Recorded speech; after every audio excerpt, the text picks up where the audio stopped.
Hi, Clutter Fairy fans. This is the Clutter Fairy Weekly for January 14th, 2025. I'm your co-host, Ed Gumnick, and I'm speaking with Gayle Goddard, certified professional organizer and owner of the Clutter Fairy in Houston, Texas. Hi, everybody. The Clutter Fairy Weekly is the webcast and podcast that digs deep into the clutter that piles up between you and the life you want to be living. We explore the habits and behaviors that lead to clutter, and we suggest strategies to slow the accumulation, reduce the collection, and comfortably manage the stuff we decide to keep. If you're new to our Zoom meeting, we want to let you know that you can share your comments and questions via the chat feature, and I'll try to make sure Gayle addresses them before we move on to another topic. You can also use the raise hand feature if you'd like to ask a question or make a comment yourself via audio or video. And we're streaming the webcast live on Facebook. I think, probably. Finally. So you can share your questions in the comments there, and I'll relay them to Gayle. We're going to start by talking about last week's Weekly Tittle, which was called Practice the Fundamentals. The assignment was to practice applying the basic organizing steps we revisited last week on a modest project or small area. Let's hear from our participants in Zoom and on Facebook who practiced the basics of organizing this week. Please let us know in the comments. Julie left a comment on the show notes post for last week with both a tittle report and a question.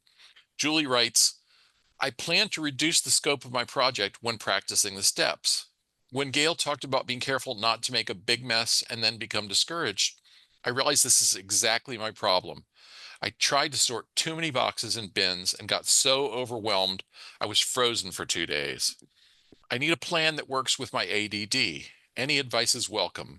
What works for others with ADD? Thanks for that report, Julie. It's a good thing to notice that you bit off more than you could chew and you shut yourself down as a result.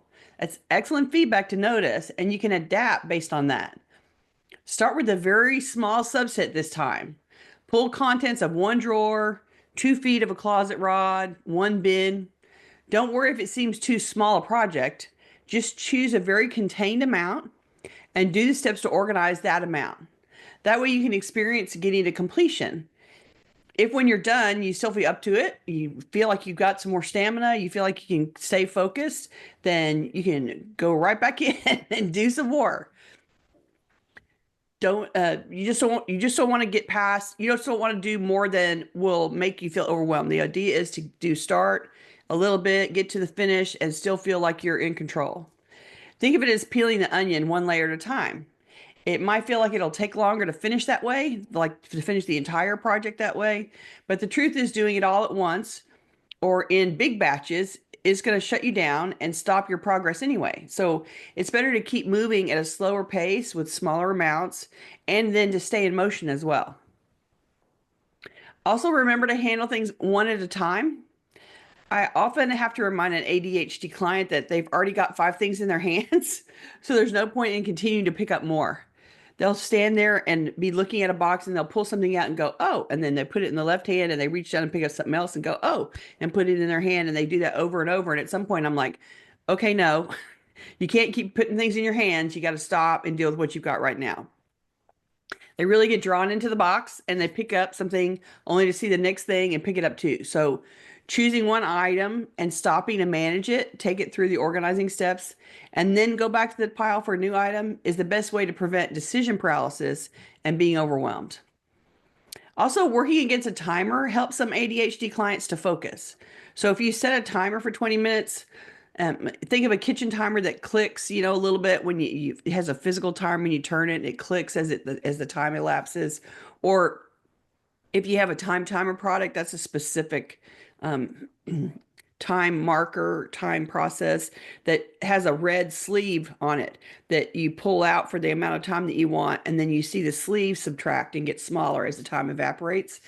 If you have some kind of timer like that that is a little more visually triggering, and then set the timer and race against that clock to work. That, albeit artificial pressure, but still there's pressure as the time elapses, helps keep ADHD clients on task and keeps them focused. So thanks for sharing your story with us. I'm sure lots of people can relate, and I'm hopeful that some of these ideas will be helpful for you to get going. And, dive back in, just dive back in a smaller pile than the one you started the first time. Okay, Joyce reports, she says that off topic, but I finally got my condo decluttered and cleaned to the point that my brother, my sister-in-law, and my niece were finally able to come visit. It's awesome. So the payoff was that you had visitors in the house. Yay. Everybody in the room is clapping for you. Yay, yay, yay, yay. Also, That any progress reports are on topic if we're in the tittle report part of the show, even if they aren't about the tittle. right? Exactly. We love hearing your success stories and your progress reports about wherever you are in the process. So thanks for sharing them. And that is a big one, like getting the condo or arranged enough that you felt comfortable for your family to come and visit. How wonderful and what a great reward you gave yourself that you did the work and then you got a visit out of it. And that's really wonderful. And I'm sure lots of people that are listening would love to be in your shoes. So we're all cheering for you. Yay. Well, in response to Julie's question, Connie says for ADHD, immediate small rewards are great. Right. So, and which is why I'm emphasizing getting into completion. So make a small pile and deal with the pile from beginning to end so that you have some sense of, I got done with that. Even if it's just a little bitty pile, it'll help you feel like you can go back and start over again. And it gives you that little, woohoo, I finished the look, I cleared that area. As long as you don't turn around and, make yourself crazy by looking at all the stuff that isn't done, you got to focus on what is done and give yourself the win. And that's super important. Cat Astrophy reports, this week I didn't move anything I was working on to another area thinking that would make it easier or get done. I left things where they are when I left the area, therefore I didn't spread any new/bigger messes. Well, that's something I think that makes sense. If you feel like you trail them around and make them uh, ooze into other areas by carrying things off with you, then that's great. You've stopped yourself from relocation by accident or by distraction. And so I think that's great. You're focusing on, we talk about, stemming the tide. And if you can keep that up, then you've sort of made your messes a little bit more static and it'll be easier to deal with them when you're ready to start tackling them. Good job. M says, my week flew, so by the time I got around to the tittle, it was about an hour ago. That's okay. I I quickly chose a chair that was cluttered. Simple. Just put the stuff away. Done with that, I tackled the bathroom sink, thinking it would be the same. I was amazed at the stuff I could toss. I think having a deadline really helped me make decisions. 2 areas done. Well, and see, that's that artificial timer pressure that I was talking about earlier. You had a time which was the show's coming up and you wanted to be done before the show turned on. And so you gave yourself an artificial countdown clock by having that in mind. And it helped you focus and get something done. So great. You had the first experience of what it's like to work against the clock and get yourself focused and going somewhere. Good job. Thanks for sharing that. Connie offers a tip. I like to use an apron with huge pockets when tidying up, but also I use a tray for each room, taking things from one room to the other. Okay. So you're putting the things in from the room that you're in, you're putting the things that don't belong there onto the tray and then taking the tray out with them into the next room. That's great. That's what it As sounds long like. as you then go and walk into the next room and offload and that's wonderful. You don't want to just load up trays and move them around the house. You want to actually, let them go and be redelivered. And if you think of that as a maintenance chore, where what you do is you take things that are in the wrong room and go put them in the right room and put them away, then doing as you go around all of the rooms and move things back around, that is definitely maintaining your house and putting things away ultimately. And so that's a great system. Good for Leela, you. Leela reports, I decluttered dishes this morning. I had plates and bowls for using in the toaster oven daily, then an everyday set of dishes, then a set of china that was passed down. I thought, who needs 3 sets of dishes? I reduced the china to a set of 4, which is all in the decorative curio now, and reduced the everyday set to serve 6. I may pare down more later. That's great. And you made a very good point about the choice doesn't always have to be, do I keep the china or not? It can be, I'm going to keep a smaller subset of the china, which in your case was I'm keeping four place settings, and you were letting all the rest go, and so you were able to reduce the volume and move it out of the kitchen so it's not in the way. And so you fixed it from two different directions. A, you relocated it to someplace else, and B, you shrunk its footprint. You made it a smaller collection. And so people, I think, once the collection of china has been made, they feel loath to break the collection up. But if you have a 200-piece collection and you're never going to use it, then storing 200 pieces is just really taking up a lot of space for no good reason. So shrinking that population is great. And that you did it with your everyday dishes too is wonderful. So hey, you're right sizing those collections for your space. And you're not keeping three sets in the kitchen. You're putting the decorative one, the china, the fancy one you don't use very often, somewhere else until you need it once a year or twice a year. So good adaptations there. Good job adapting to your kitchen space. Okay, one more tittle report. This one's from Mm. Anita. She says, I labeled every single electric plug and wire under my bed, about 16, and Oh, vacuumed and went through my travel box and discarded excess small travel size cosmetics and a voltage converter, which was last used about 40 years ago on a trip to Italy. And I had two of them. of course you did. But you don't have to have them anymore. So good job that you got rid of them. And I love that you got rid of the, old travel things. That's wonderful. I am in awe of the 16 charger things that need to be labeled under your bed. I can't imagine what's going on under there that needs all those cords, but okay. I'm good that you labeled them. If there's that many, you ought to be able to label them and find what you want when you want it. So that sounds like a good organizing project for you, and congratulations. Okay, there's I You lied. misspoke. I misspoke. There's one more that's too good not to share. And this reminds me of we talked years and years ago about replacing your New Year's resolutions with new month resolutions, Mm-hmm. small things of smaller scope. And Amanda says, I'm trying something new.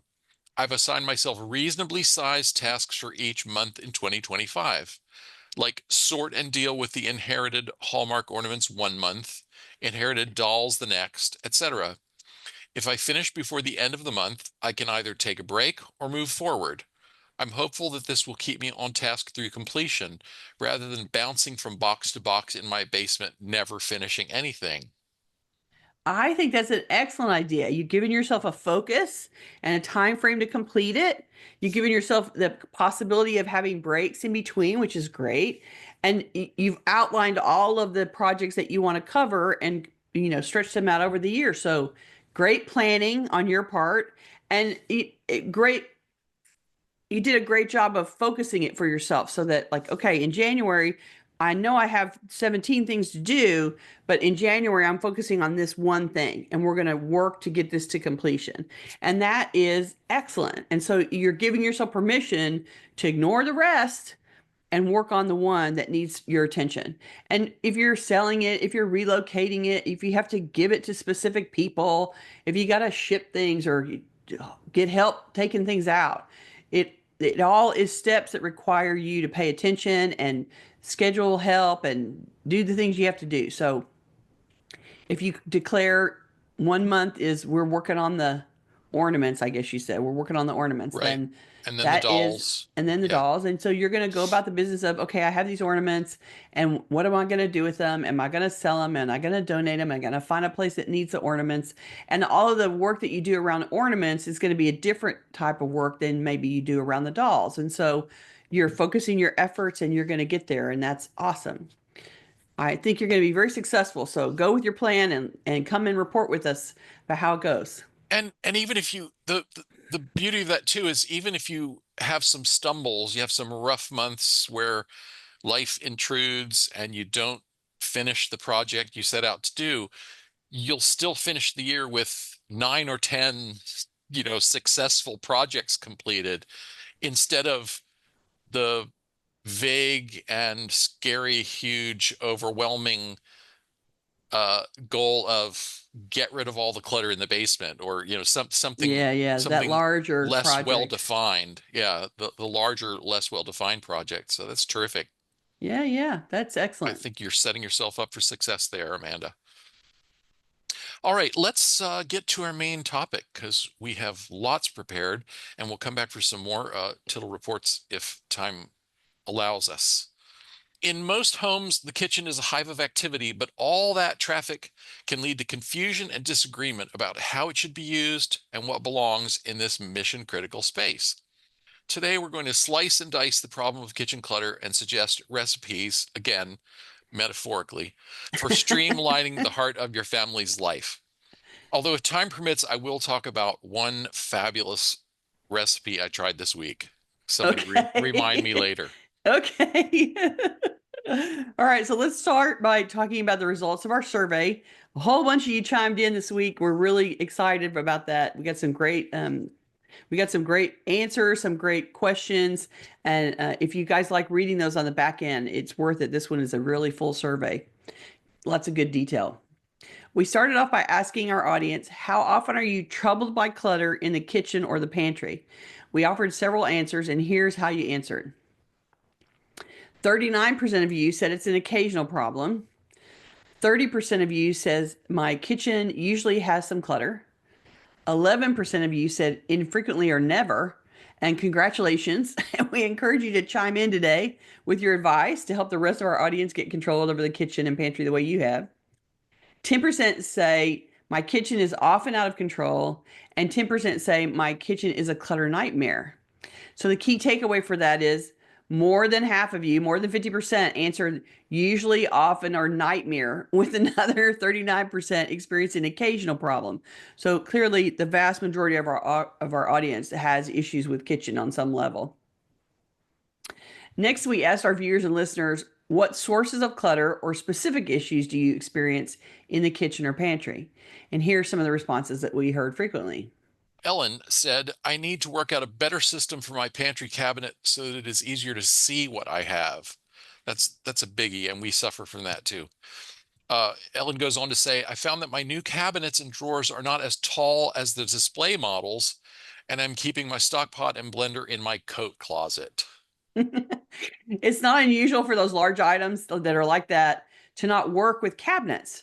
They're taller, they're deeper, and even if they fit in a kitchen cabinet, they're going to take up a huge amount of the cabinet. They basically make it useless for anything else other than the big stock pot you finally cram in there. So moving those to the coat closet is a great alternative storage for them. And you can even put them in a bin on the floor or on a shelf to keep them cleaner. So part of what she talked about in there was this larger pieces that got moved out to somewhere else. And then the other part was the cabinets are not as tall, or the display models were not exactly the size that you thought. And if you're having trouble seeing, I will say what everyone wants their pantry to hold more than it does. And one of the adaptations that you have to make is stocking a level of food that is easily managed in the pantry instead of stocking a level of food that makes you feel more comfortable.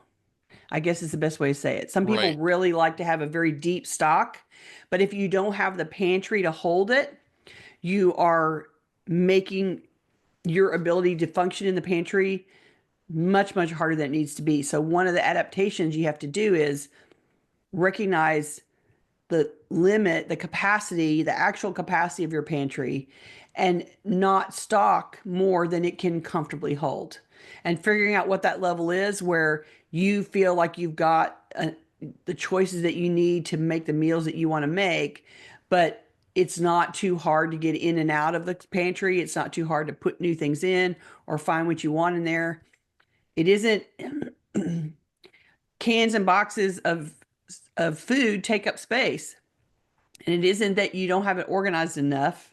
I mean, there's some level of it can be improved by organization, of course, but usually the biggest problem is that you have way more contents than will actually fit in the physical box that is the pantry, and you keep trying to shove it in there Tetris style to make more fit, but then you can't see what you have, and then you're annoyed that you bought another 14 cans of green beans because you didn't see the tin you had in there already. So it definitely affects your ability to function in the pantry if you don't right size the collection of pantry items for the box that is the pantry. There you go, the end. Several people in survey responses mentioned having allocated some space in the garage as overflow for the big roaster that only comes out once or twice a year, and the large appliances that are seldom used. So if you've got a garage that doesn't, that has conditions of temperature and pressure that things don't immediately deteriorate in there, that can be a good solution. Right, right.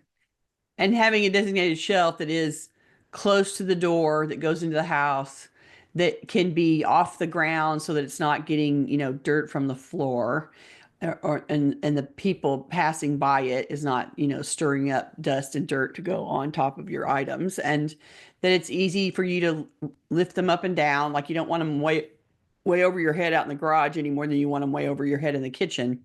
They need to be easy for you to grab, but having a designated shelf and maybe covering them up out there so that they stay more dust free. You can make do with that out there, absolutely, for that big stuff.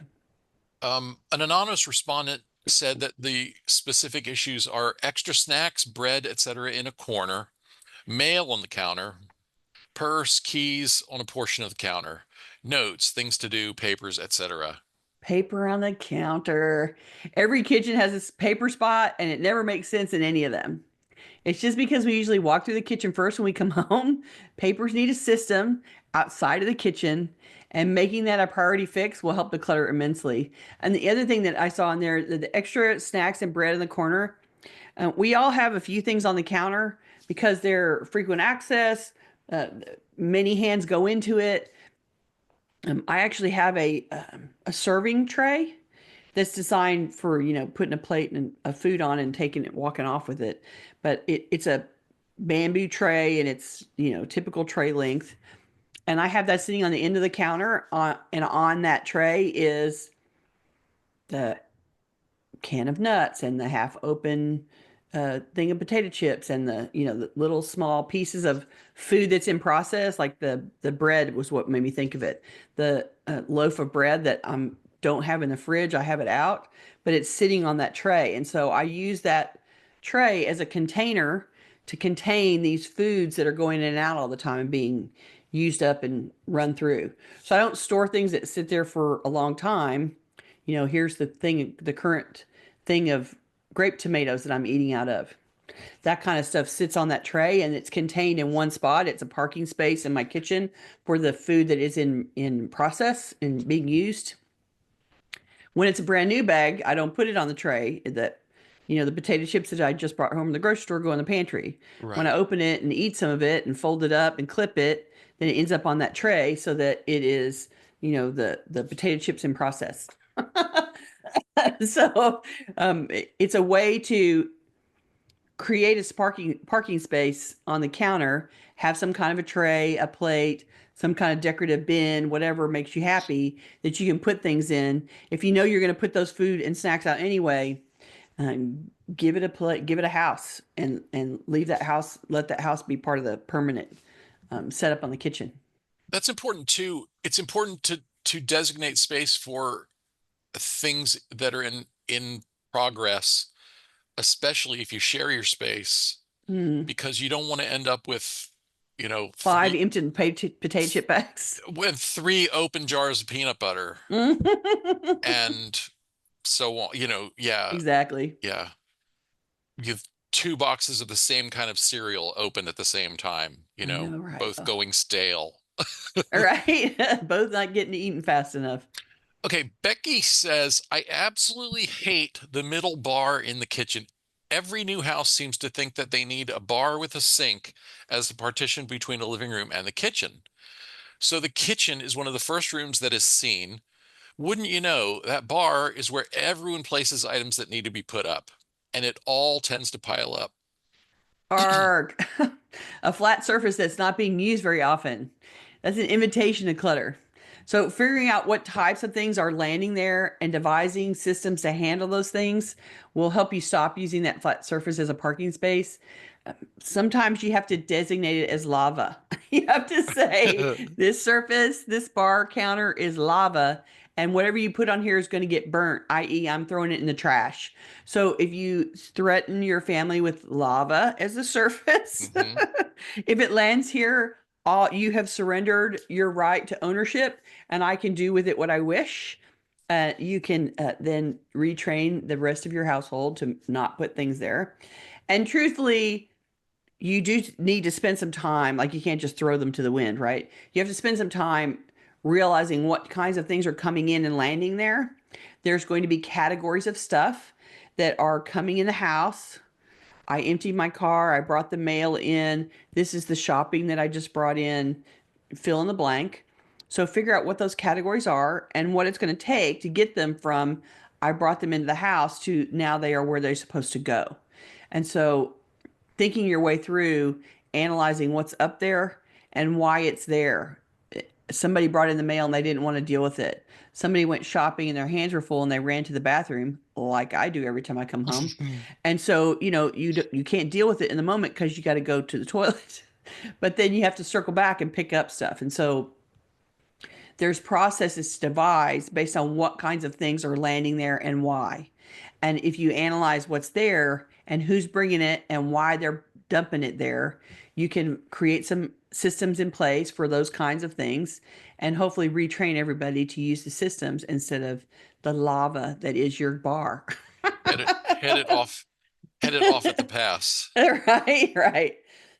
Um, I see somebody saying, how? I've tried everything. yeah, What yeah. does it Cat say? Astrophy says I've tried everything to train my family. Um, I've even labeled shelves and switches, etc., with what goes there and SOPs per room. Even pictures how it should look. They just throw crap everywhere. Well, right. So, yeah. So, again, figuring out what they're bringing in and why they're tossing it there, like what's the category and what's supposed to happen with it, having that conversation with them about, okay, this is what you're bringing in, this is why it's here, this is where I would rather it go instead, and not put all your stuff. It's not a conversation to say put all your stuff away. It's to say when you bring in the mail, this is where I want the mail to go and remind them over and over and over and over again until they make a left turn instead of a right turn and throw it in on the lava. And so it requires a specific plan and instruction for each type of thing that they bring in. And and I can't change your husband. So, my Well, family's she untrainable. right. Somebody said my family's Uh, untrainable. well, Okay. Not 100%. my mother used humor and sarcasm and including physical humor. Like, if she saw you put something down she'd specifically covered this before, she would go over and she'd pick it up and she'd say, something like, let me tell you about this amazing new innovation we have, which is this basket where the mail goes. It's revolutionary. It's going to change. It's changed my life, and it's going to change yours. And things like that. I mean, she really, Yeah. and repetition because husbands and children are stupid, Right. right? And they also have learned if you act like you can't do it and you act dumb, then people don't expect anything from you Right. anymore.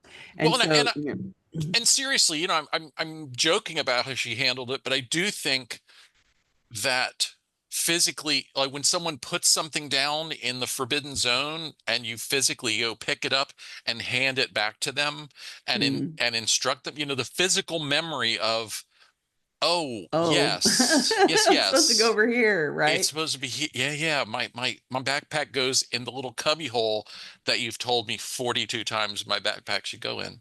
Right. And what's good about it is she didn't yell because Right. yelling is Yeah. hardly ever works. She made it funny and she tried to be, sarcastic and silly, So Yeah. she wasn't like super shaming about it, and she wasn't, screaming at the top of her lungs at them.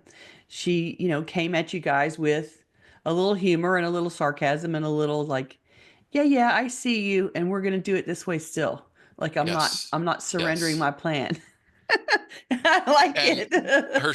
her secret weapon was nicknames and terms of endearment too. So Oh, it's I love it. yeah. Um, okay, we need to move on, or we're Yeah, never yeah. going to get through all this content. So let's move on to Okay. the next survey question, which was Okay. um, what organizing solutions or strategies have you tried or used in the kitchen, and how have they worked or failed to work for you? So we're going to share a few responses. Anita says, I have a plastic set of drawers in the cupboard space to put veg and pasta, as I lost a big area of pantry space when they put our new boiler in. Our kitchen is a very small galley-shaped area. And the fact that it's a very small galley shaped area with a very small pantry is a support for my earlier comment about you have to dial the contents to the space that you have. So you can't have a huge backstock of food and snacks uh, to work with because you don't really have the kitchen that supports that. So, A, you have to go shopping more often and you can't buy very much at one time. So, changing your shopping habits and changing your storage habits around the pantry is super important. Your biggest support will be organizing what you've got so that it's usable and easy to see, and then right sizing the contents for the space you actually have. And I'm sure you're happy to have the new boiler because that means you're staying warm. So, Ginger offered a whole bunch of she described a whole bunch of her own solutions in her survey mm, response. So I really encourage people to take a look at the suggestions. You can find the results of today's survey at cfhou.com/results241. That's the episode number. The specific one I want to share, Ginger says, under sink has stayed neatly organized since 2014. It stays tidy and it's easy to clean. I have two baskets. There is nothing stored behind the baskets. The left side holds frequently used products like daily items. The right mm. side holds less frequently used items like weekly things. My tool case slides in on the right side. That is a great solution. And it is a reflection of the fact that the kitchen sink, under the kitchen sink has all that plumbing action going on. And although we want that box to hold a lot, it really can't hold a lot. It's just there's too much going on underneath there. And so the idea that you have two baskets and you have some tools slide in the side and you're done, like that's great. You're not overstuffing this space. You're not losing things at the back behind the baskets. And you have I use these every day. I use these every week. Um, Two basket choices, and that's all that's down there. And that is great. You've made it functional. I love that you remember when you did it. I love that you can say it's been since 2014. That's really awesome that you have that in your head. Ginger's a serious record keeper too, though. Oh, yeah, yeah, that's Yeah. true. Um, Kathy says, I have a bookcase with a special covered basket for holding papers right behind my place at the table, yet I still leave the papers I'm consulting all week on the table instead of in the basket. Other papers tend to accumulate on the basket, so I keep certain papers on the table that I want to easily find and consult daily. I would also like to keep the counters relatively clear, but can't seem to find a home for things that I use regularly that is just as convenient as keeping them out. So I hear the explanation about keeping it's easier to see them if I keep everything out. And the only issue that comes up around that is when you start deciding that you need to keep it out in order to see it and remember it and do something about it, eventually you get more than three or five or seven things out. And then it's just a pile of stuff all over everywhere. You lose the capacity to keep very much out before it becomes inconvenient because of the chaos that it creates. So there's a very limited window of I have these few things out and I am consulting them daily and I use them all the time and I want to be able to see them. And that's that capacity is pretty small. So you can have, four or five things out, six or seven things out, and then it starts to be in order to have them out, you have to have them on top of each other, or something else comes and sits on top of the paper because you brought something in and set it down, and you lose the ability to have all things spread out as if the house was a one big chalkboard that you were putting things on. And so it's a system that has a flaw in capacity. It's never going to be big enough to spread everything out that you want to remember. And if you were to spread everything out, then you would have just created a horizontal paper chaos that you couldn't find anything anyway. So you have to have a filter there, which is these are the things that I absolutely have to have out. And then everything else I need to find another solution. And as you were talking about the papers that you want to be able to consult every day, it made me think, maybe you just want to have a binder there with That's what I sleeve was. protectors and put those papers in there, and you open the binder and flip the pages until you find the one that you want, as opposed to just having them spread out laterally on the Yeah. surface. It sounded to me as if part of Kathy's problem is that the basket has a poorly defined function. Mm, It may be part collection space, part medium term storage. Maybe things yeah, are in like here for a while till the bill gets paid, or till I've decided whether I keep this receipt. And yeah. then part reference material. If the things that need to be, I also went straight to binder when she referred to certain papers on the table that I want to easily find and consult daily. Yeah, that Mm. sounds like that should go in a binder or a planner That or stays on the table right, so that you can grab it and open it or immediately when you want something. next to the basket on the Hmm. space On the away shelf from the behind. table. Yeah. Yeah, yeah, either one of those. Yeah. Yeah, absolutely. So I think clarify the purposes that that basket is serving, and maybe split it into several different solutions. Yeah, because holding papers, it depends on what kinds of paper. Like there Right. might be bills that need to be paid. There might be paper that you've already dealt with that needs to be filed. There might be things that are they're to-do items, and you have yet to take action on them. And so they're there because you need to circle back and take an action. And so that's really three different subsets of paper and the action around that paper. And so maybe one basket is insufficient. And that one basket could be, this is the basket of stuff that I need to go and file because I'm done with it. And the rest of the stuff needs to be in a different system. Yeah, Christina says she might want to try a vertical file. Mm, That's yeah, or an inbox tray with several levels where each one represents a different category of that paper. mm-hmm, Because mm-hmm. otherwise, if it's sort of a catch-all, then you spend a lot of time having to refresh your memory about what's in there and Yeah. digging for the thing that you need to take action on among things that don't require, and leafing past things that don't require any action on your part. Yeah, yeah, exactly. Yeah. And so there's paper is always more than one task. There's always several tasks buried into the paper, and isolating those tasks and making systems around them is different systems around them is important. Okay, Susan says, I keep putting things in cabinets, but still seems to be too much left out. I keep donating stuff to make more room. Go team go. That is your solution. If, putting things away still leaves a bunch of stuff out, then you haven't shrunk to your capacity of your kitchen yet. So getting more clear about what kinds of things need to stay and what's really helping you in the kitchen and what isn't helping you is where you need to focus. Okay, Don't give up space to stuff that you don't use all the time. one more here. Granny says, my pantry is very well organized and it's easy for me to see what I have and what I need to buy. My kitchen is fairly well organized and it's easy to get items into the pantry and out of sight when we have friends or family over for large events That's and good. we need the island to serve food.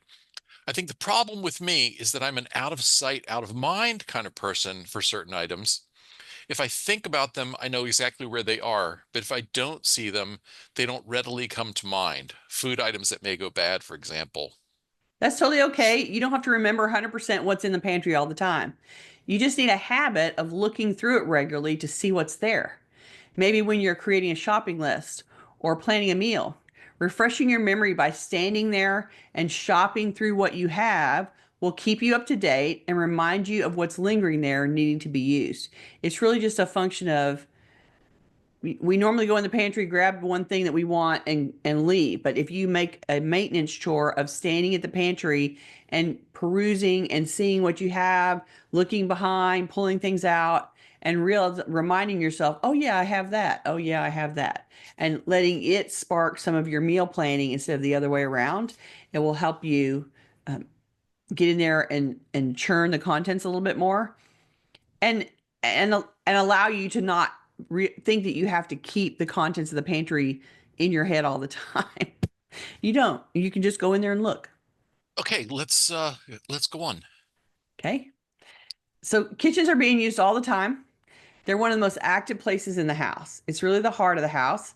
And it's the traditional family meeting space, and it's the most popular room at every party. Everyone who lives in your house goes in and out of there all day long, always with the goal of grabbing something from the pantry or the fridge. The kitchen activity doesn't really stop until everyone's in bed.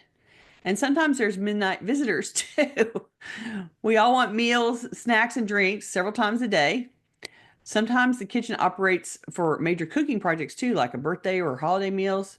Truly, it operates like a restaurant. It opens when people get up, runs all day long until closing time, and your kitchen is the same as that. Too often, it's so packed full of must have gadgets, stained Tupperware, and antique ingredients that there's no space left for cooking. It needs constant and continuous reset to stay operational. Everyone needs to know where everything is. The dishes need to be easy to grab, and the kids need to know where the snacks are in the afternoon after school. With all those hands in there all day long, it's really important that the kitchen be organized and easy to use. And we're going to talk about that today. We're going to throw out some ideas for planning an organized kitchen. And the first one that I'm going to say is make things easy for helpers to find. Put tools right where you use them, spoons where you stir, dishes near the dishwasher. When there's logic behind your storage, it's easier for somebody to help you because they can find what they need without going on a treasure hunt. So don't put your wedding china on the lowest shelf of the kitchen cabinet by the sink. I actually had a client do that. They came in, they took their wedding china and they put it on the lowest, most easily accessible kitchen cabinet right next to the sink and completely filled it up. And so then everybody would go there naturally to like empty the dishwasher or something and it'd be like, oh, can't go there. And then they would have to go wander around look for it. And it was ridiculous because ain't nobody using the kitchen china. Nobody was taking that out to cook with. And it was completely in a place It that made was absolutely no sense. and prime real estate, filling up Prime real prime real estate. estate. Yeah. Absolutely. It was the first thing I moved when I was in the kitchen. It was, oh, this got to go. And it's going way over here up there in the cabinet. So the second thing is think outside the cabinet. Like we talked about earlier, those bulky pots and pans can eat up a lot of cabinet space. So consider storing them above your workspace or stove or on an overhead rack. Not only will it give you instant access to the saucepan you need if you have it hanging over that overhead rack, it really looks professional up there. As an alternative, you can store excess large appliances on a garage or utility room shelf or in that huge, barely accessible cabinet above the fridge where you have to like stand on the ladder and open the things. That's a great place to put things because that's usually a tall cabinet. It's also very deep and it allows you to put those big things that you don't get into very often. Just don't put the mix master up there. That thing that weighs 50 pounds, and we don't want anybody dying. But otherwise, you can put things up there and get them out of the way if they're extra large, and you don't use them very often. Clear the decks. Only appliances and items that you use daily should be on the counters. If you use it once in a while, find another place besides the counter to store it. So put those cake decorating tools away until it's somebody's birthday. You need the counter as a workspace. And the smaller the kitchen, the more valuable that work surface is. So we don't want it buried in things that you don't use every day. Play favorites, which means group items by how frequently that you use them. So put your favorite cookware and dishes and glassware in the front of the cabinets for easy access and separate them by use. So take your baking gear and put all the stuff that you use to bake in one section and all the cooking gear together in a different section. Consider the refrigerator an organizing zone too. So you want to sort like with like there and keep the things that you use most in the front. Don't overstuff the fridge and purge the contents regularly so the fridge isn't too crowded. You can do this a few shelves at a time if you don't have the time to do it all in one go. And trying to revamp the whole refrigerator and clean it, that's like, that's going to take a couple hours. But you can do one shelf at a time on any given day and be constantly going through the shelves over time and keep your refrigerator fluffed. You can introduce containers into the fridge, lazy Susans in the fridge. They help corral all those bottles and jars, and they give you easy access to ingredients. So don't forget that there are containers that are specifically designed to use in the fridge and the freezer. You can just Google for that, and they make long, narrow things that are easy to slide onto refrigerator shelves. So don't forget to use them. You want to clear the drop zone. We talked about this earlier too. The kitchen is for all things related to food storage and preparation. So don't let the stuff from the other rooms creep in and land on the counter. You want to turn back non-kitchen stuff at the door. So enlist your family to clear out anything that doesn't belong in that room. There's enough to keep clean in there already. If everyone passes through the kitchen on the way in, they're probably using the counter or island as their drop zone. And we talked about that earlier. So try to create some other space for people to empty their hands and ask your family to walk through without dropping their junk in the kitchen. Sometimes people pass through from the garage through a utility room on the way to the kitchen. Sometimes you come in and you go straight through the kitchen from the garage. Just depends on how your house is designed. And so you may or may not be walking in from outside into your kitchen. And if you are, the temptation to have everything land there is going to be really high. So you're going to want to try to recognize that that's a problem and like keep on trucking. Walk right on through the kitchen to wherever you've got your alternative drop zones. Fluff the pantry with regularity. We just talked about that. Don't just add in there forever and hope someday you'll use it all. That day will never come. So take out what nobody liked. Take out the experiment you tried and hated. Take out what's old, what was on sale. So you bought 50 cans of something because they were on sale. Like, yes, everybody eats green beans, but do you really want to store 50 cans of green beans and then nothing else will fit in your pantry? No, that's a backstock that is not appropriate for a size of a kitchen. You want to remove leftover supplies too, like things that are left over from parties that you had and picnics and food deliveries. You do not need the biggest collection of plasticware on your block. So find a way to trash it or collect it and pass it on to somewhere that can use it. You need to decide on a leftover storage set. I cannot emphasize this enough. And ditch all the multiples of containers.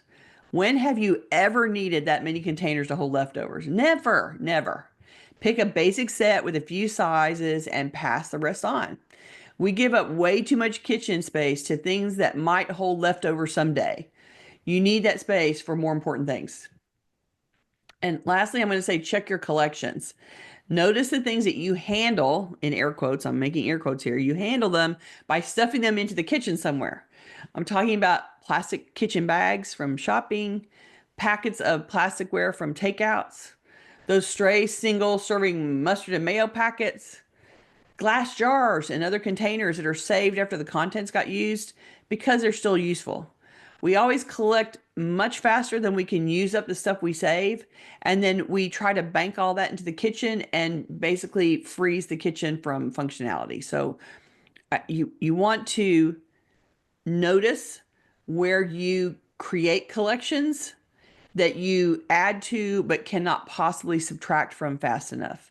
I know that the peanut butter jar that you just finished is still a usable jar. I get it. But you already have a million containers to hold things for leftovers, and you don't need to add the 37th peanut butter jar to your collection. So just notice the things that you collect because it's easy to go, oh, I'm adding that to the plastic bag collection instead of thinking about, gee, is my plastic bag collection exploding out into the room every time I open that Right. drawer?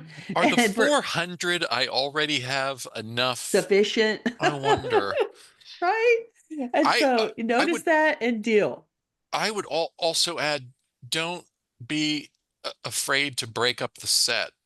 If you've bought your storage containers in those boxed sets at Yeah, yeah. Costco or 30 Sam's, pack, wherever. package of 30. And it's always got, like one huge one and then a couple pretty big ones and a bunch of medium and a bunch some teeny tinies. Yeah, And they're always more teeny tinies than you need because the teeny tinies are not good for very much. And so you can right, usually, you'll only ever have two of those in use at a time. right. Get rid of the rest.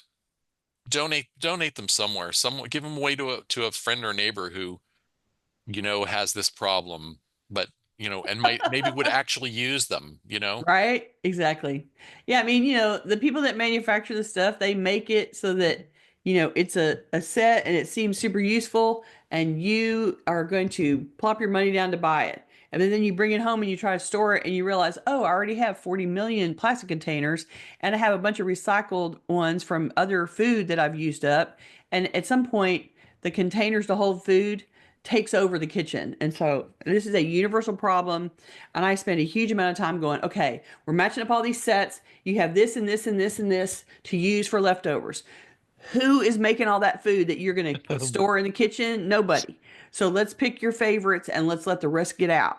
And it is amazing how much space you unearth just by noticing the collections and paring them down. We're almost out of time. We are, but we started a little late because I was struggling with That's Facebook, so true. we'll go a couple minutes over. So let's to wrap up, let's go back to our survey one more time. Okay. Our just for fun question this week was, what one trick pony resides in your kitchen or pantry, and why do you keep it? We got more answers about what people have than why they keep it. We used one trick pony in this question to refer to any tool, gadget, appliance, or item of cookware that serves only one function and Hmm. seldom gets used. I gave the example of a shrimp deveiner, which, unless you cook a lot of fresh shrimp, might not deserve space in your kitchen gadget drawer. Right. And Fun as a collector, but here are some of our favorite answers. Karen says, the air fryer. I keep it because everyone I know loves theirs, and I think I will too once I decide to use it. air fryers have a huge footprint. Those things are tall and big, and they're difficult to open unless you have a really, open piece of cabinet to put them on. And it's like there's a lot going on with an air fryer. So they really need to justify their use of the counter space. And if you're keeping it, then you need to make a goal to try to use it because it is really taking up a lot of your space. And it is going to be a problem if you're not actively using it. If you love making stuff in the air fryer, great, it's earned its space. But an air fryer that's sitting over there doing nothing, it needs to be used or gone. That's my comment. Okay, I'm going to just rattle quickly through a few more that I enjoyed. Catherine says she has a hand tool that scrapes butter into balls. It sounded fun to begin with, and I never use it. I just scoop butter on a plate with a spoon or knife. Of course. Lynn says, very few single-use items left in my kitchen. I move many of the seldom-used appliances to my garage. Things such as canners, mixers, food savers, dehydrator, pressure cookers are all out there. They get used seasonally and don't need to take up real estate in my kitchen the rest of the year. Absolutely. And all those things you described are big, big Yeah. footprint items. So good job. Allison says, I guess a gravy bowl. I prefer multi-use items and pretty ruthlessly decluttered several years ago. Goodbye garlic press, ricer, melon baller, and waffle maker. Good job. Millie says lemon squeezer. It's used very occasionally. I keep it because it's one of the very few items my husband purchased for the kitchen. So a lemon squeezer isn't a huge footprint and it's sentimental. You can have a sentimental item in your kitchen. People also mentioned dessert spoons, crystal china, a meat slicer, a meat grinder, a cookie press, Oh, a boiled egg slicer, and more. everybody had a boiled egg slicer back in the day. Like suddenly it was necessary to slam it down and have a slicer. And this is my very favorite. Denise says, I used to have this egg cracker from Amazon. Egg topper, and then she quotes from the ad, egg topper opener cracker tool. Easily cut and remove the top of soft-boiled eggs. It is a gadget that is supposed to crack soft-boiled eggs. It didn't work very well, so I kept it for 5 years. I decluttered it in 2021. Yay, Denise. I just loved it. Didn't work very well, so I kept So I it for kept it for 5 years. 5 years. Only 5 years though, so you know. And and that's a perfect thing. It's like she spent money on it, and so it's hard to let it go when it's like, oh, that was a mistake. That was a bad purchase. I shouldn't have bought it. I shouldn't have spent the Oops. money. Oops. Right? I totally get it. Those answers Okay, are great. we are about out of time, so let's talk about Mm. next week. We'll be Okay. back Tuesday, January 21st at the usual time. Several people have asked questions or suggested topics that share the common theme of mindset, how to revise a negative or unproductive mindset, or Mm, cultivate a positive, productive one. So next week, we're going to offer some suggestions for adjusting your mindset. I don't have a title for that yet, but watch your email this week for the announcement. right. Gayle, why don't you give us the tittle? This week's title is called Reclaim the Kitchen. This week's assignment is to address kitchen clutter using one of the approaches that we've talked about today. So, one, you can cultivate a new kitchen habit. Use the tiny habits method we've talked about before. If you're a regular audience member, you know we've talked about tiny habits. So, pair a new habit that you wish to create with an existing successful habit. For example, every morning I go in and start brewing coffee. And so while you're brewing coffee, you can unload and put away one rack of clean dishes from the dishwasher, for instance. So you know you're going to do coffee brewing, and that's the habit you do without thinking. And so attach the new habit of unloading part of the dishwasher while you are waiting for the coffee to brew. That's an example. The next suggestion is a place for everything, just not in the kitchen. Identify an item that keeps finding its way to the kitchen but doesn't need to be there. Let it go if you can, or assign it a new storage location elsewhere in the house if you still want to keep it. Keep only what you use and need. So scan the kitchen counters, the cabinets, and the drawers for a tool, an appliance, or an item of cookware that you haven't used for a long time, and consider whether you have something else that could serve the same function, and can you let the unneeded item go. So go in, tackle the contents of your kitchen, and see if you can't reduce it down and make it more functional for you. And then come back and tell us about it next week. I did say that if we had time, I would mention the recipe that I tried this week. Yes, yes, yes. So it's for I can't remember what they call it, but it's this salt. I'm going to call it saltine toffee candy. Some people call it Christmas crack. I can't believe I have never been served this before, but it's got about 5 ingredients: saltines, brown sugar, butter, chocolate in the form of I used Ghirardelli chocolate chips because they're like really good chocolate. Right, And then right. I topped it with a little bit of Heath bar bits and Ooh, and just a tiny pinch of salt to set off the caramel. right. And I'm going to put a link to the recipe in the show notes. Very, very It's bad Ed. it's the thing about it too is it's the perfect terrible bad for you indulgent snack if Right. you're a caramel or toffee lover, which I am. Right. And it takes 15 minutes to make start to finish. I And you're mean, done. it's incredibly easy. So, Hence the crack yes. designation. Yeah. Yeah. Oh, that sounds like fun. Sorry I missed that. Well, you guys, you can go make some Christmas crack from Ed. If you're watching this on YouTube, we'd love for you to join us live. To receive notifications about upcoming events, we invite you to join the meetup group by visiting cfhou.com/meetup. You can also follow us on Facebook by going to cfhou.com/Facebook or join our mailing list by visiting cfhou.com/subscribe. We love to hear from you, so please keep your questions, comments, and topic suggestions coming on YouTube, Facebook, or anywhere that you find us. You can always reach us through our website at clutterfairyhouston.com.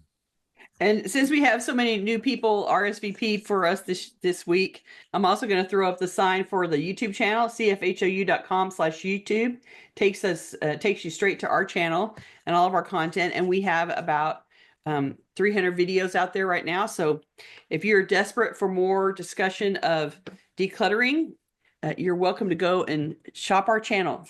Listen to us talk about whatever angle of organizing you are interested in. And we look forward to hearing from you again. I hope that you enjoyed today and that you'll join us again next week. We'll be back talking about more things decluttering. Thanks. Bye bye. Bye.